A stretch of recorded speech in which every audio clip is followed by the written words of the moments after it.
Bueno, buenas tardes, estimados licenciados, licenciadas. Espero que se encuentren bien en lo que se refiere al contexto de la salud por el impacto que nosotros estamos viviendo y hemos vivido, ¿no? En relación al COVID. Ya haciendo el cumplimiento al desarrollo de las clases teóricas, déjenme presentarme, soy el doctor Juan Víctor Aliaga Gutiérrez. Vamos a tocar el día de hoy el sistema esquelético y es en ese sentido que para poder realizar un poco más de avance, vamos a iniciar con una pregunta que quiero que se responda en cada uno de ustedes. Entonces, toda carrera, toda profesión se basa en el hecho de un esfuerzo, de un criterio personal, motivado por diferentes circunstancias, ¿no? Entonces, yo les pregunto, ¿qué hace el pato de su vida? Entonces, cada uno de ustedes pensará, analizará, ¿qué hace el pato de su vida? Es en ese sentido que simplemente el pato sube. Si está de subida, sube. Con esa simple pregunta trato de indicarles que no se compliquen. En cualquier materia, cualquier profesión, no se compliquen. Hay veces las circunstancias pueden ser el resultado de éxitos o pueden ser resultado de fracaso, eso es cierto, pero recuerden que todo problema, todo obstáculo tiene solución. Entonces, en ese sentido, les felicito por haber elegido esta carrera que es en el área de salud y por ende la explicación a cada uno de ustedes será pues una satisfacción personal. Cada uno se responderá de aquí en un tiempo, en años, al terminar la carrera, si realmente son profesionales altamente competitivos o solo profesionales, ¿no?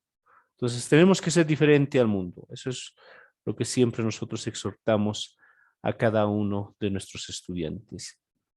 Ya dentro de lo que se refiere a la antesala de una reseña histórica en relación a la nutrición, tenemos que indicar que la profesión como tal es de vital importancia en los diferentes aspectos. Imagínense que ya desde el siglo XVIII se acuña el término o el campo de la dietoterapia. Eso con algunos estudios, avances en el área de la nutrición para el beneficio de la población y de los pacientes. El impacto que se tiene en nuestra profesión o en su profesión que están ahora en un momento de pregrado, incluso es de vital importancia en el sistema de salud pública.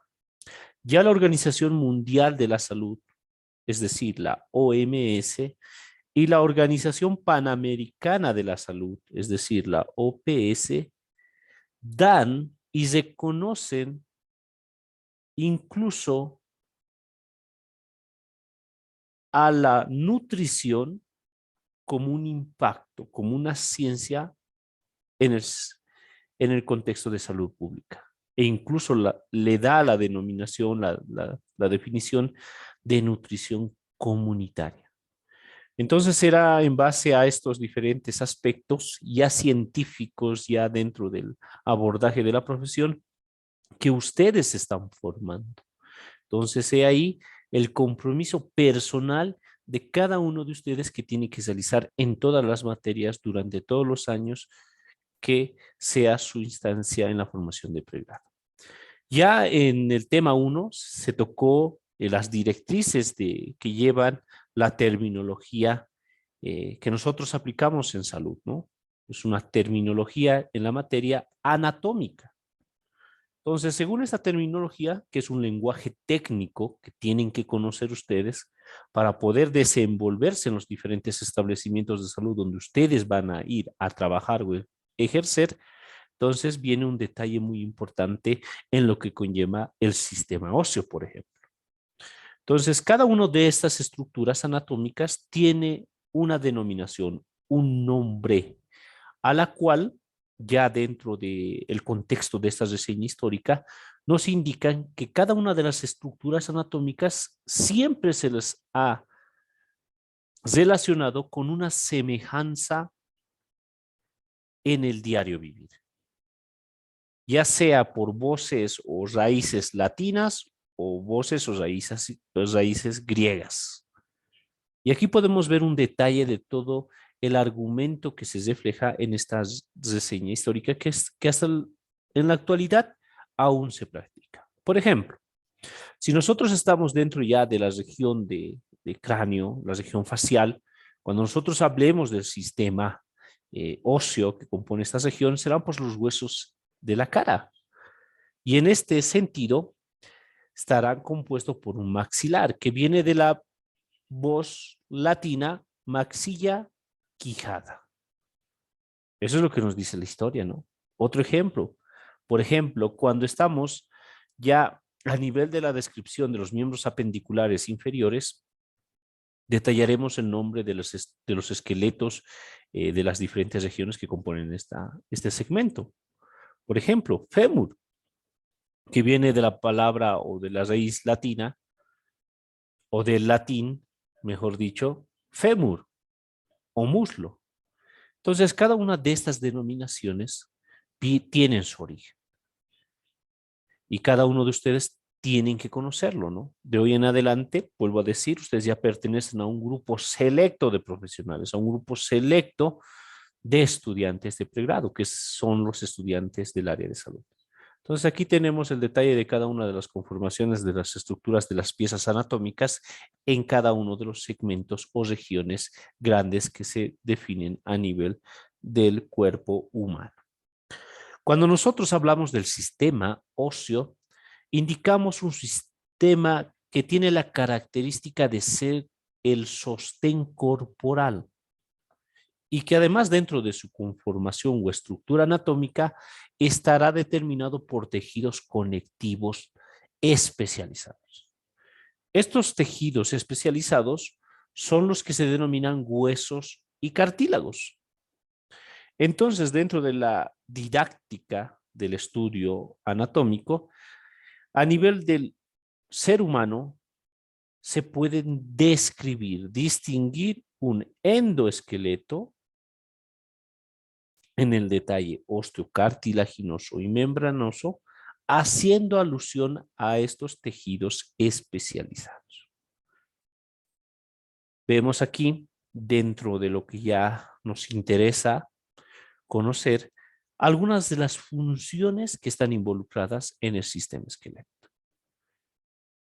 Es muy bien que nosotros conocemos que parte del componente de soporte estará dado por este sistema a través de los diferentes esqueletos de las diferentes regiones. Pero también estarán involucradas otras funciones, como ser la protección de órganos vitales o de estructuras vitales. Un ejemplo claro es a nivel del tórax. Esta caja torácica que está conformada por la columna torácica, por las costillas, el esternón, conforman una estructura que llega a proteger todo el componente interno, es decir, órganos internos, como por ejemplo pulmón, corazón, vasos de gran importancia como la aorta, etcétera. Entonces sirven en este ejemplo como protección de órganos internos.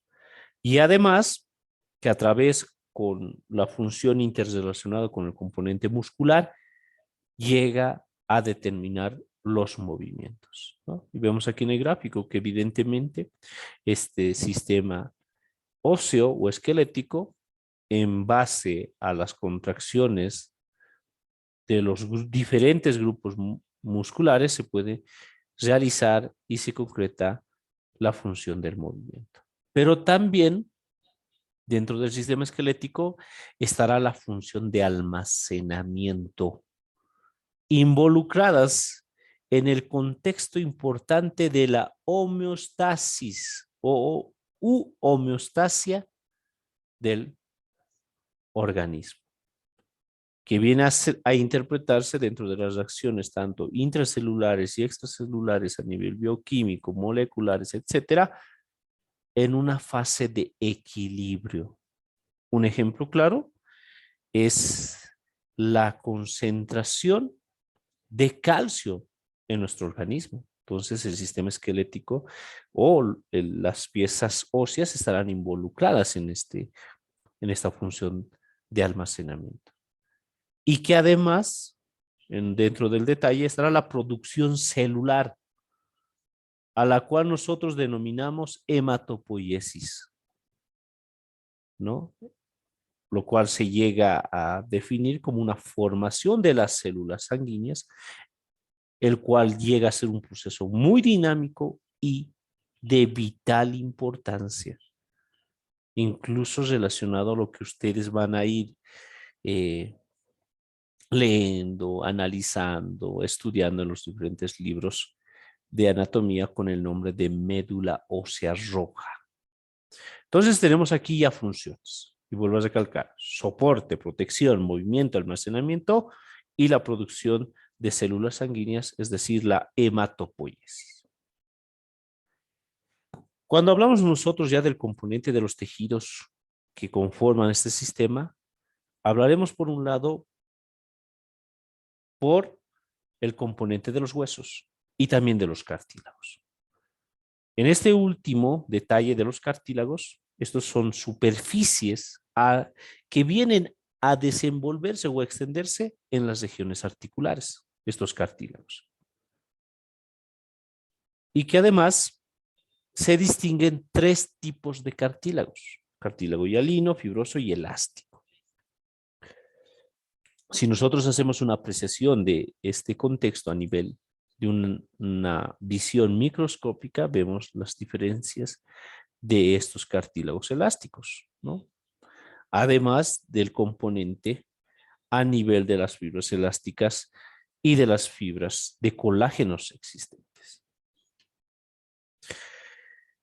Entonces, ya describiendo el componente de la pieza anatómica denominada hueso, en su conjunto conforman el esqueleto óseo, el cual estará conformado por 200 huesos constantes en todo el organismo, o en la relación de la descripción en un ser humano: 206 huesos.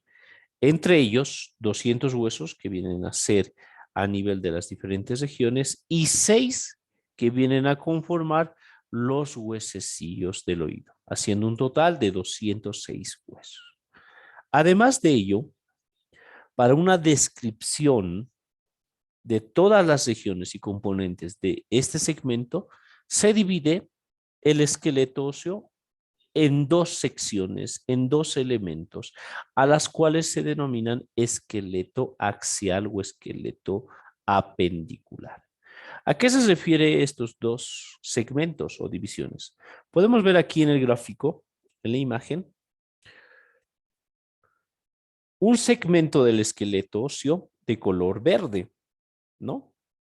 Entonces, esta imagen hace alusión a lo que denominamos esqueleto axial, que tiene una relación en lo que conlleva la posición anatómica al eje longitudinal del cuerpo, por lo cual este eje estará representado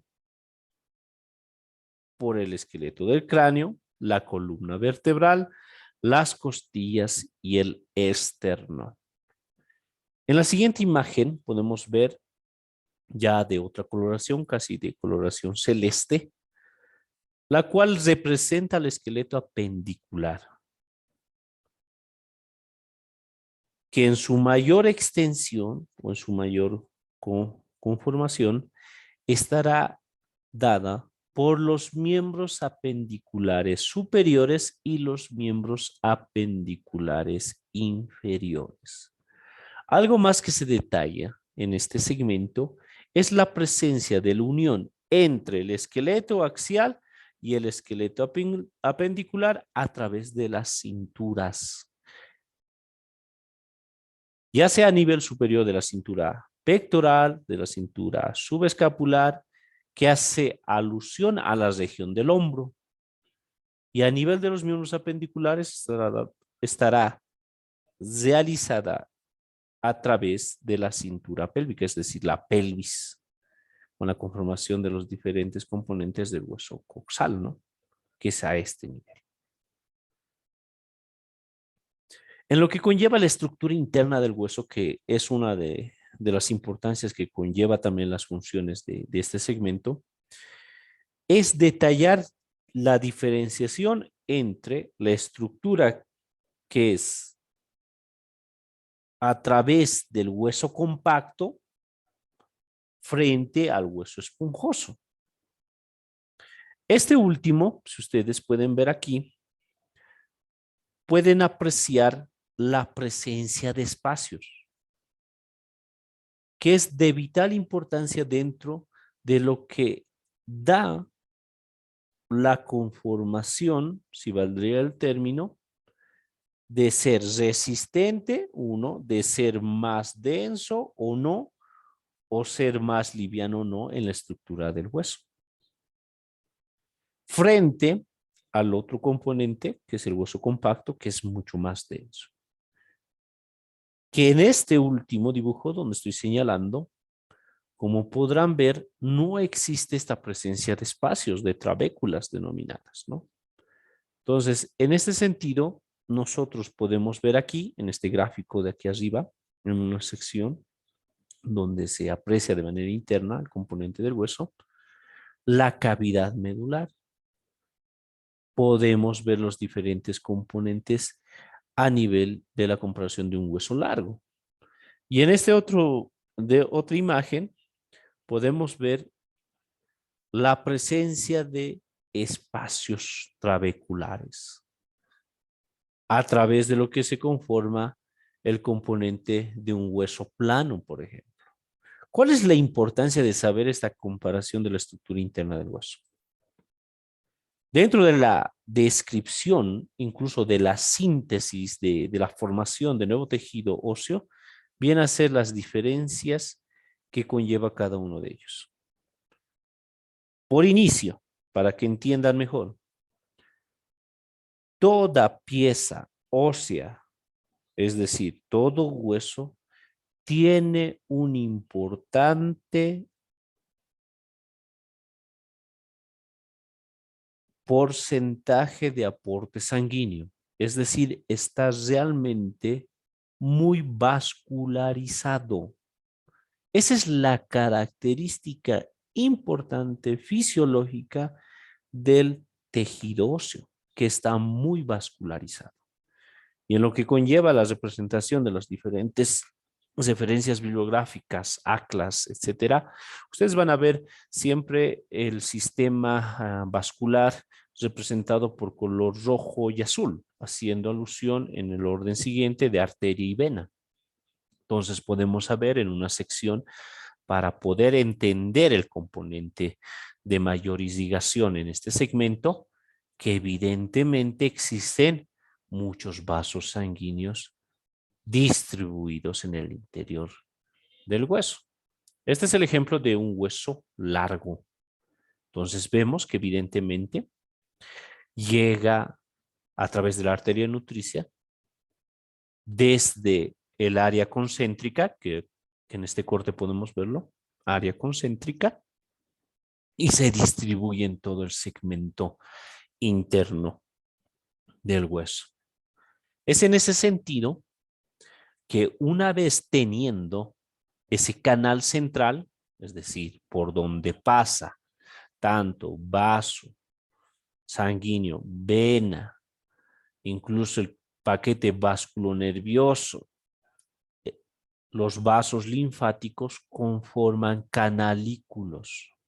En simples palabras, tenemos el componente y se llegan a formar a través de este componente láminas concéntricas. Y vean, donde estoy señalando con el puntero de la computadora, evidentemente se llegan a formar láminas concéntricas.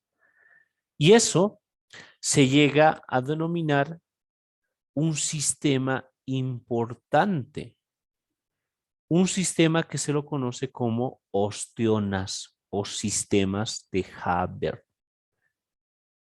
Y estos sistemas llegan a ser mucho, porque la distribución del aporte sanguíneo a nivel del tejido es mucho, es rico, ¿no?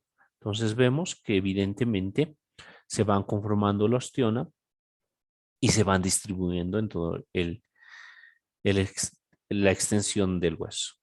Pero que además vean que acercándonos mucho más al punto central de la estructura del hueso, vemos la presencia de espacios. Vean aquí, parecería unas rejas, ¿no? Unas redes de tejido óseo, pero a las cuales se denominan trabéculas. Trabéculas. Y si comparamos este segmento del interior central del tejido óseo con el componente más superficial, si valdría el término, o distal en comparación al punto central, son distintas las disposiciones tanto celulares y de vital importancia para nosotros. ¿Qué quiero decir? Que esa disposición interna del hueso llega a determinar incluso los puntos de osificación en cada uno de los segmentos. Uno, ante pacientes que tienen diferentes traumas, sean fracturas, también es importante conocer ese aspecto de la conformación interna de los huesos. Esa es la importancia. Cuando nosotros hablamos ya de los tipos de huesos existentes o cómo se clasifican los huesos, de manera didáctica se los clasifica como huesos largos. Aquí podemos ver en la cual se describirán dentro del lenguaje técnico dos extremos, que es un extremo proximal, un extremo distal. Pero en nuestra terminología lo llamaremos epífisis. Entonces será epífisis proximal, epífisis distal. Y también estarán unidos o interrelacionados estos dos extremos a través de un cuerpo. Y en nuestro lenguaje lo denominaremos diáfisis. Entre la región existente, entre la epífisis y el cuerpo, estará las metáfisis. Incluso la relación importante dentro de la fisiología son los cartílagos de crecimiento a este nivel. Cuando nosotros hacemos la descripción ya de huesos planos, vemos que evidentemente existirán una cara externa y una cara interna, a las cuales se las describe dentro de los segmentos con la presencia de una tabla externa y una tabla interna cuando hablamos de huesos planos que conforman la bóveda craneana, por ejemplo. Y entre estas dos tablas existirá un espacio que estará conformado por trabéculas, ¿no? Y en el lenguaje anatómicos, en este segmento se las denomina diploe. Tenemos aquí la representación de los huesos cortos que hacen una descripción de forma generalizada a la apariencia o semejanza de un hueso largo. Entonces se podrá describir en ellos, como en este caso a nivel de las falanges, un extremo proximal, un extremo distal, un cuerpo o diáfisis. Y también está la clasificación de huesos irregulares, que no se comparan ni asemejan a ninguno de los descritos. Entre ellos, el ejemplo claro, las vértebras, que tienen ya diferentes descripciones o elementos anatómicos muy distintos, ¿no? Entonces, avancemos. Ya habíamos detallado que dentro de las funciones importantes del hueso será pues los que hemos detallado, entre ellos movimiento, hematopoiesis, almacenamiento, incluso involucrado con la homeostasis y el soporte, ¿no? Que tienen que repasarlo. Entonces, lo que habíamos descrito dentro de la comparación de un hueso largo es lo siguiente. Tenemos aquí la región del extremo proximal, que lo denominaremos epífisis proximal. Tenemos aquí un extremo distal, a la cual denominaremos epífisis distal. Tenemos un cuerpo que denominamos diáfisis. Y entre el cuerpo y los extremos estará la región denominada metáfisis, que incluso tiene una relación, como les dije, con el cartílago de crecimiento. Esto hace semejanza a una silueta de un hueso denominado fémur, que compone el esqueleto del muslo. Y en este segmento podemos apreciar a nivel del extremo superior la presencia de la cabeza del fémur, tanto el cuello anatómico y el cuello quirúrgico, ¿no? Entonces, eso para aclarar. Y si hacemos sección a través de los diferentes componentes para tener una visión interna de este, podemos ver la presencia tanto de un componente denominado médula ósea roja y médula ósea amarilla. Y vean aquí. Además, se puede apreciar en este segmento que la arteria nutricia o el componente nutricional del hueso siempre, en este ejemplo del fémur, ingresa a nivel de la diáfisis. Una vez ingresando, atravesando por el canal que parte la comunicación por el periósteo, se distribuye en todo la extensión del interior del hueso, ¿no? Y vean que además, dentro de los componentes de los extremos, si valdría el término, existen estas áreas de color celeste. Estas áreas de color celeste hacen alusión a la superficie articular, al revestimiento articular, que es de vital importancia en todo el componente de la conformación de las articulaciones e incluso en la relación de la conformación del esqueleto óseo. Entonces, ya tenemos directrices comunes de cada pieza anatómica del esqueleto óseo. Pero en cada segmento que llevemos en esta gestión o en los temas futuros, se podrán distinguir en cada elemento de la pieza ósea los denominados accidentes óseos, que en este sentido se los divide en salientes articulares y salientes extraarticulares. Conllevará pues entonces conocer dentro de este contexto estos accidentes óseos. Por ejemplo, cóndilo, que hace alusión a un saliente articular en un complejo articular. Cabeza, que tiene casi un diámetro menor en comparación a un detalle de una cabeza del fémur, comparando con la cabeza del radio, por ejemplo, ¿no? Entonces, ese detalle nosotros vamos a ir llevando en cada región, pero ya se tienen que estar interiorizando con este lenguaje técnico. Entre ellos, salientes extraarticulares serán pues tuberosidad, apófisis, espina, y conocer, ¿no? ¿A qué se denomina apófisis? ¿A qué se denomina cresta? ¿A qué se denomina tuberosidad y tubérculo? Haciendo alusión a estos dos últimos, por ejemplo, la tuberosidad viene a ser una protuberancia ósea, que más o menos se asemeja a una forma redondeada. Y el tubérculo es una protuberancia también, pero de menor tamaño. Entonces, este lenguaje lo vamos a ir llevando en las diferentes materias con los diferentes elementos óseos que conlleva cada región. Para hacer un poco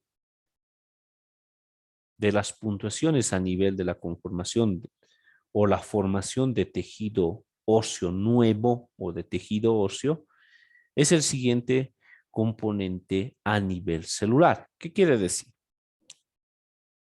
Que partiendo de una célula denominada pluripotencial, que es esta, se llega a diferenciar y llega a adquirir procesos celulares especializados. Entonces se formarán los denominados osteoblastos.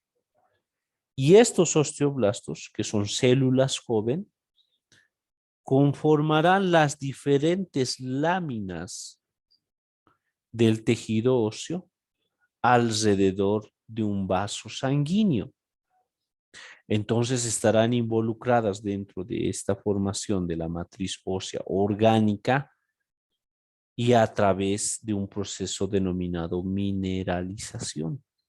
Es decir, en simples palabras, esta serie celular denominada osteoblastos formarán tejido óseo.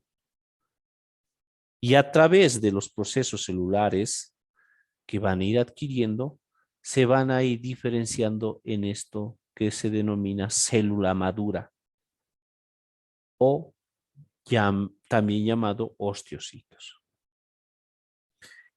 Esta serie de los procesos celulares es muy importante conocerlos. Imagínense que nosotros tenemos un paciente que tiene una fractura a nivel de la diáfisis del fémur. Entonces se tiene que formar o se tiene que sanar esa fractura, ¿no? Ya sea por una intervención quirúrgica, ya sea por una inmovilización, etcétera, ¿no? Entonces este proceso se activa. Se activan las células osteogénicas, es decir, la célula madre pluripotencial, se diferencian osteoblastos, se llega a realizar la formación de nuevo tejido óseo a través de los osteoblastos, llegando a conformar el tejido óseo maduro y por ende habrá la presencia de osteocitos. Este proceso puede estar activo continuamente. Entonces, tiene que a nivel de la lesión o a nivel de la fractura que nosotros denominamos callo óseo, detenerse. Es decir, tiene que haber una reabsorción ósea. Se tiene que limitar ese proceso de formación de tejido óseo nuevo. Y eso se lo realiza a través de la activación a nivel celular de las denominadas osteoclastos, que son células multinucleadas. Entonces, si nosotros vemos en la diapositiva, los osteoblastos son, dentro de un componente, células de un solo núcleo. Y vemos aquí con la representación de color café, si valdría el término. En comparación a estas células osteoclastos que ya son multinucleadas. Y podemos contar, si quieren, 1 núcleo, 2, 3, 4, 5. 5 en este ejemplo. Entonces, este proceso de la formación de tejido óseo está limitado. Se realiza una reabsorción por los osteoclastos. Entonces, esta serie de la activación o de los procesos celulares es muy importante para entender y comprender.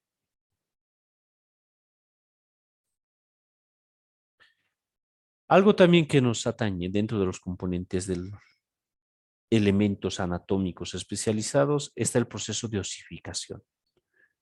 Se van a distinguir dos tipos de procesos de osificación distintas. Una que es la osificación membranosa, en la cual nos indica que el hueso o el tejido óseo se llega a formar a partir de un molde de tejido conectivo mesenquimatoso. Es decir, que el punto de partida de este molde es el tejido conectivo mesenquimatoso.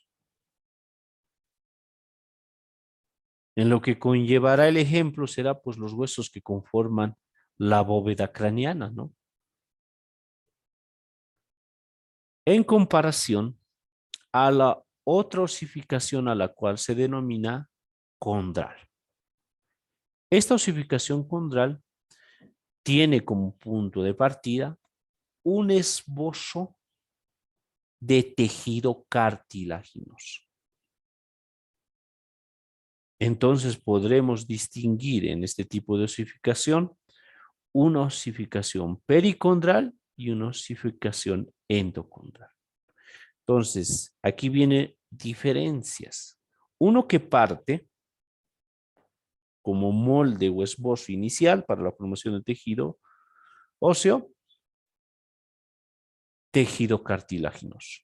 Por eso hace alusión a este término, condral, hace alusión a cartílago en comparación a esta osificación membranosa que hace alusión o hace referencia a este tejido conectivo mesenquimatoso, ¿no? Esas son las diferencias para que no se puedan confundir. Y en lo que conlleva a los centros de osificación, que son de vital importancia, donde se inicia el proceso de osificación de los segmentos del hueso. Ya habíamos indicado que pueden ser dos distintos puntos de osificación, membranoso y condral. En lo que conlleva la osificación condral, es decir, de origen cartilaginoso, este proceso incluso se llega a desarrollar en el tercer mes de vida embrionaria, es decir, intrauterina. Imagínense que la conformación que nosotros habíamos detallado en la formación de ostionas, trabéculas, etcétera, se inicia en la vida intrauterina. Entonces, sabiendo ese pequeño detalle clínico del desarrollo de nuestros pacientes en mujeres embarazadas, será pues concientizar, sociabilizar a la mujer embarazada que realice sus controles pertinentes, incluso hacer, si es necesario, el seguimiento del aporte nutricional, ¿no? En este caso, el aporte de calcio y los diferentes elementos osmomáticamente activos, entre ellos glucosa, electrolitos como sodio, potasio, etcétera, ¿no? Entonces, a eso se llama un seguimiento integral de los pacientes, que a nosotros nos interesa porque somos del área de nutrición. Entonces, vean esa relación que conlleva tanto el proceso anatómico del desarrollo embrionario de manera normal en relación al proceso del soporte nutricional diario o basal de los requerimientos de nuestros pacientes, ¿no? Entonces, habíamos dicho también que dentro del componente interno del hueso, si hacemos una sección, vamos a ver evidentemente vasos sanguíneos, ¿no? Que están representados aquí de coloración roja y azul, haciendo alusión a la arteria y vena. Y vean los puntos de distribución que llegan a tener en todo el componente de la diáfisis, por ejemplo, en este segmento, ¿no? Entonces vemos vaso sanguíneo, donde estoy marcando con el puntero de la computadora. Y a nivel o alrededor de este componente de vasos sanguíneos se llegan a formar laminillas. Y vean que son concéntricas, circulares, que van del interior hacia el exterior, si valdría el término. Y todo este componente se denominará ostiona o sistema de Haber, ¿no? Que viene a ser a través de este componente que está conformado por punto de partida, tomando en cuenta un aporte sanguíneo alto, una vascularización rica. Entonces, pregunta de examen será, ¿cuál es el componente o quién constituye la unidad funcional del tejido óseo compacto? Será pues la osteona. Así como nosotros tenemos denominación, ¿cuál es el componente anatomofuncional más importante de los tejidos? Es pues la unidad de la célula, ¿no? Y en este sentido, en este componente o en este segmento será pues la osteona considerada la unidad funcional del tejido óseo compacto. Las trabéculas se llegan a formar a través de una unidad funcional del tejido óseo esponjoso. Entonces, si nosotros comparamos osteona con trabécula, podemos ver en este dibujo una representación sencilla. Para que me entiendan, todo lo que está en la periferia está de color amarillo. No existe espacio. Existe la presencia de laminillas alrededor del componente de un vaso sanguíneo, es decir, existen muchas o numerosas osteonas, ¿no? Y si nosotros hacemos alusión solo a este nivel donde estoy señalando, que son las trabéculas óseas, podemos ver presencia de espacios casi muy extenso en lo que se refiere a la formación. Entonces, esta es la característica o la diferencia a nivel histológica de una osteona y una trabécula. Entonces, este gráfico es muy bueno para entender que todo hueso o esqueleto o tejido óseo está ricamente vascularizado. Y vean la distribución en relación a las arterias y venas, que siempre inicia, como es un hueso largo, a nivel del componente de la arteria nutricia. Atraviesa el periósteo, ingresa al endostio, se distribuye en todo el componente de la diáfisis, continúa distribuyéndose en la región de la metáfisis, continúa distribuyéndose en el extremo de la epífisis, ¿no? Entonces, realmente, para cumplir sus funciones el tejido óseo, estamos viendo y apreciando que la vascularización es extensa, es extensa. Podemos detallar entonces dentro de este componente el paquete vasculo nervioso y la presencia de vasos linfáticos a través de la conformación interna de la estructura del hueso. Ya para detallar un poco más del apoyo clínico, que es nuestra área y que también tienen que saber, son que algunos pacientes dentro de lo que conlleva algunos detalles como ser traumatismos que se llegan a generar pueden causar patologías. Una de ellas es la fractura, que se la define como una solución de continuidad. Entonces, en estos procesos tiene que activarse toda la secuencia celular que se tiene, es decir, se tiene que formar tejido óseo nuevo. Entonces, ya hemos tocado y tratado de hacer entender en sencillas palabras el proceso de la activación de la célula madre pluripotencial en la diferenciación de osteoblasto. Y esta célula joven será la que conformará el tejido o el inicio del proceso de la formación de tejido óseo, llegando a convertirse en osteocito, es decir, célula madura. Entonces vemos aquí que evidentemente cualquier fuerza externa puede producir esta solución de continuidad a nivel del tejido óseo, ¿no?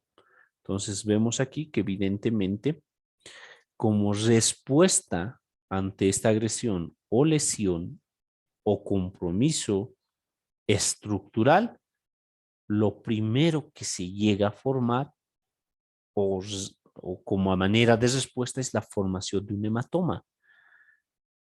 E incluso habíamos indicado que la característica del tejido óseo es su rica vascularización, ¿no? Y por ende se llega a formar esta formación de hematoma. Y habrá pues entonces una participación de activación a nivel celular. Se captarán diferentes estructuras o componentes de la matriz que conforman el tejido óseo. Entonces se llegará a formar lo que aquí indicamos como callo óseo. Es decir, se producirá una osificación a nivel de la región endomembranosa. Entonces se llega a conformar o a iniciar este punto de osificación y vemos aquí en la tercera imagen que la osificación va adquiriendo ya cuerpo para el tejido óseo nuevo. Y vemos aquí que evidentemente ya se conformó el tejido óseo nuevo, reparando la solución de continuidad con la formación del callo óseo, el cual va a ser detenido por la activación de las células denominadas osteoclastos. Entonces existe un proceso de reabsorción y remodelación ósea, ¿no? Entonces, esta es una imagen en la cual podemos detallar ese proceso importante en el tejido óseo. Vemos aquí otra apreciación haciendo alusión a lo mismo, ¿no?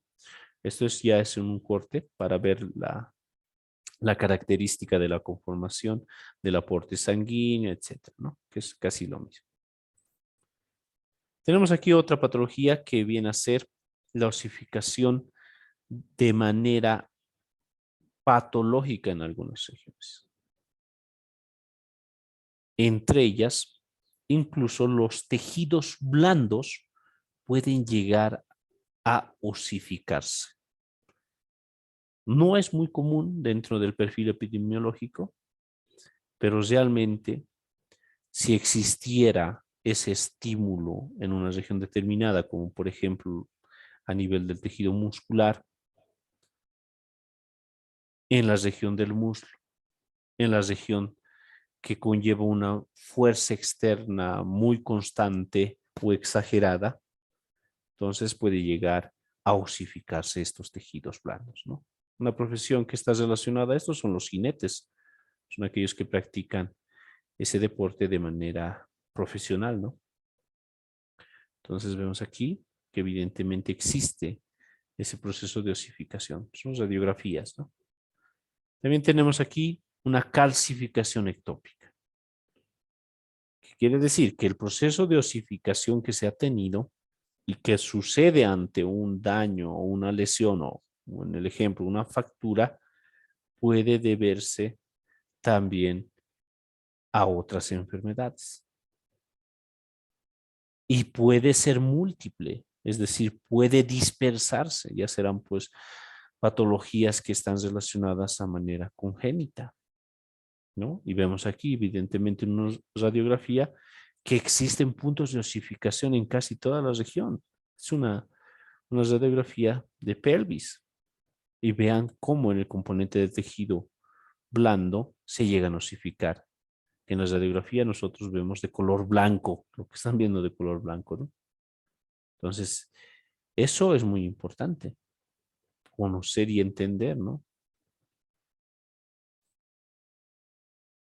Vemos aquí también la presencia de algunos puntos de osificación de manera anormal, que en este caso parece ser evidenciable que existe una alteración o un compromiso a nivel de las articulaciones interfalángicas de ambas manos, ¿no?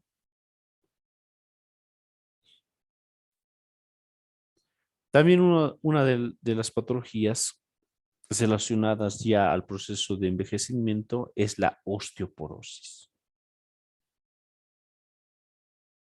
que la cual se va a definir como un trastorno metabólico relacionado dentro del perfil epidemiológico al género femenino. Es en ese sentido que los pacientes de 65, de 75 años, género femenino, tienen una gran probabilidad de tener osteoporosis. ¿Y qué se entiende por osteoporosis? Que el hueso o el tejido óseo no tiene la capacidad funcional de mantener la densidad mineral, con lo cual esta densidad mineral va a ir disminuyendo, por lo cual la mineralización del hueso del tejido óseo es casi bajo. En simples palabras, para que entiendan, conllevará a una fragilidad del tejido óseo, haciéndole susceptible ante cualquier fuerza externa. Cuando nosotros hablamos de fuerza externa, pueden ser golpes, pueden ser caídas, son fuerzas externas que se producen en los pacientes.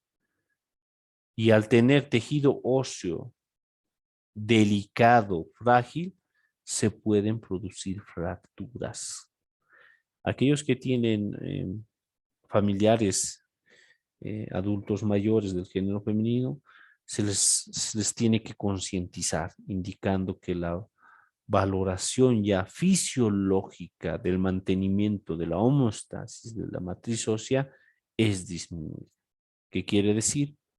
Que tenemos que evitar caídas, tenemos que evitar golpes en estos pacientes adultos mayores. Esa es la característica que tienen que ver. Si nosotros comparamos la imagen de la conformación interna a nivel del segmento trabecular, podemos ver que aquí evidentemente existen los espacios. Son estos los espacios donde estoy marcando espacios. trabeculares. Pero también en el tejido óseo existen espacios que de manera patológica se relacionan a una desmineralización o a una mineralización del tejido óseo disminuido relacionado a la edad. Y esto lo vuelve frágil. Y en esta imagen podemos ver que evidentemente se está realizando aquí una fractura a nivel del hueso del fémur. ¿Qué es lo que procede en estos pacientes? Una intervención quirúrgica. Pero imagínense, paciente mayor a 60 años, el riesgo quirúrgico aumenta, ¿no? De mortalidad. Entonces, esto tenemos que sociabilizar, ustedes tienen que sociabilizar a toda la población. También existirán procesos ya tumorales óseos que se presentan el 2% dentro de la epidemiología, las cuales pueden ser resultado de una metástasis, puede ser. Entonces, por eso se relaciona con una metástasis a nivel del componente de los tumores, como ser tiroides, pulmón, mama, próstata, ¿no? Que son el resultado de ello. Vemos aquí otra imagen a nivel de un examen de gabinete, que evidentemente existe este proceso tumoral en esta región. También puede haber una necrosis avascular. Esta necrosis avascular tiene una relación de que la arteria nutricia principal está alterada. Incluso la relación de lisigación es casi nula, causando isquemia. En ese caso, produce una necrosis de todo el tejido, porque el componente de la formación del tejido óseo, hemos dicho, la importancia funcional es el aporte sanguíneo, ¿no? A través de las arterias y venas nutricias. Entonces, si esta irrigación disminuye, se produce esta necrosis. Esta patología está relacionada más al cuello femoral, al cuello del húmero, de las escafoides y del astrágalo. Vemos aquí, evidentemente se produce una necrosis en este segmento, ¿no? La cabeza del fémur.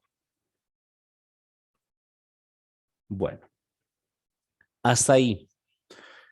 Recalcarles a cada uno de ustedes, estimados licenciados y licenciadas, que todos están partiendo en una carrera. ¿Qué significa carrera?